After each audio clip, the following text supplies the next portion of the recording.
শান্তর যে কীর্তিটা আজকে দেখেছি এবং যেই শান্তর ইনিংস নিয়ে অনেক বেশি কথা হচ্ছে, যে শান্তর এই ইনিংস, এই সেঞ্চুরি, এই রেকর্ডের কারণেই বাংলাদেশ আজকে ম্যাচটা আসলে সেই অ্যাপ্রোচে খেলেনি। বাট এটার মধ্যে আসলে পজিটিভিটি খুঁজে পান কিনা? শান্তর রেকর্ড হয়েছে নিঃসন্দেহে, কীর্তি তো গড়েছেনই, এবং বাংলাদেশের অধিনায়ক হিসেবে জোড়া সেঞ্চুরি, মানে তার উচ্ছ্বাসটা নিশ্চয়ই বলে দেয় যে তিনিও আসলে কতটা অপেক্ষা করছিলেন গতকাল থেকে হয়তো এই সেঞ্চুরিটার জন্যই। অবশ্যই কোনো সন্দেহ নাই, কারণ তাকে নিয়ে অনেক ধরনের সমালোচনা হচ্ছিল। ফার্স্ট ইনিংসেও তিনি নিজেকে প্রমাণ করেছেন, আউটস্ট্যান্ডিং একটা নক খেলেছেন এবং যেভাবে সেকেন্ড ইনিংসে ক্যারি করেছেন দ্যাট ওয়াজ আউটস্ট্যান্ডিং।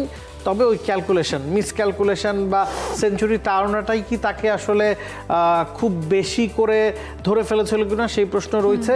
এখন আপনি এই ইনিংসের মাধ্যমে কি কি রেকর্ড অর্জন করলেন বা কি অর্জন করলেন সেটা যদি আপনি দেখেন তাহলে হয়তো বুঝতে পারবেন যে এটা বাংলাদেশের জন্য অনেক বড় একটা প্রাপ্তি। আমরা যদি খেয়াল করি, বাংলাদেশের টেস্ট ইতিহাসে শান্ত দ্বিতীয় ব্যাটসম্যান যিনি 2 ইনিংসে সেঞ্চুরি করেছেন। এর আগে শুধুমাত্র মুমিনুল এই কীর্তিটা ছিল, সেটা 2018 সালে, এবং সেটা মুমিনুল করেছিলেন শ্রীলঙ্কার এগেনস্টেই। শান্ত গেল 2023-এ আফগানিস্তানের বিপক্ষে 2 ইনিংসে সেঞ্চুরি করেছেন এবং এই কীর্তিটা তিনি দ্বিতীয়বারের মতো করলেন শ্রীলঙ্কার এগেনস্টে 2025 সালে এসে। এখন আপনি যদি বড় বড় নাম দেখেন, এই কীর্তিটা খুব বেশ মানুষ করেনি। ইতিহাসে 15তম বারের মতো এই ঘটনা ঘটেছে এবং শান্ত এই কাজটা দ্বিতীয়বারের মতো করেছেন। মাত্র 3 জন আছেন 2 ইনিংসে সেঞ্চুরি করেছেন 3 বার করে, রিকি পন্টিং, সুনীল গাভাস্কার এবং ডেভিড ওয়ার্নার, এবং 2 বার করে করেছেন আরও 12 জন। তো বাকি নামগুলোও কিন্তু ইতিহাসে তাদের অবদানের কথা আমরা সবাই জানি। আমি যদি নামগুলো জাস্ট বলি, Herbert Sutcliffe, George Headley, Walcott, Greg Chappell, Allan Border, de Silva, Rahul Dravid, Matthew Hayden, Jacques Kallis, Brendon Taylor, Kumar Sangakkara. তো অসাধারণ এই কীর্তিটা খুব বেশি মানুষের নাই।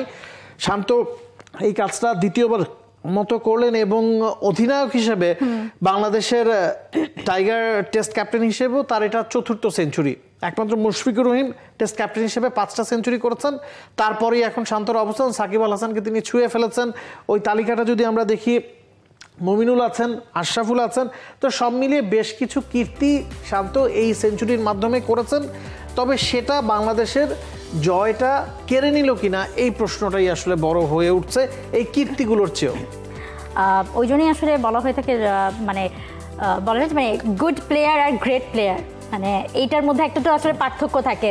আপনি অনেক বেশি অর্জন করতে পারবেন, আপনার ব্যক্তিগত সেঞ্চুরি বলেন, আপনার রেকর্ডে ভরপুর থাকতে পারে, বাট সেই রেকর্ডগুলো বা আপনার সেই ইনিংসগুলো আলটিমেটলি টিমের জন্য বা দলের জয়ের জন্য, দেশের জন্য, দেশের ক্রিকেটের জন্য কতটা অবদান রেখেছে, তখন আসলে আপনি গ্রেট প্লেয়ারে পরিণত হবেন। কথা হচ্ছে এই সেঞ্চুরির পরও বাংলাদেশের পক্ষে ম্যাচ জেতা সম্ভব ছিল। তিনি যখন 89 রানে বৃষ্টির পর লাঞ্চের পর মাঠে নামেন, তিনি ওই 11টা ওভার যদি না ব্যাটিং করতেন, আপনার 11 রান করতে 2 over is much than enough এখনকার মডার্ন ক্রিকেটে। উনি তো সেঞ্চুরি করার পরের ওভারটাতে 2টা বাউন্ডারি হাঁকিয়েছেন, ওই ওভার থেকে 17 রান এসেছে।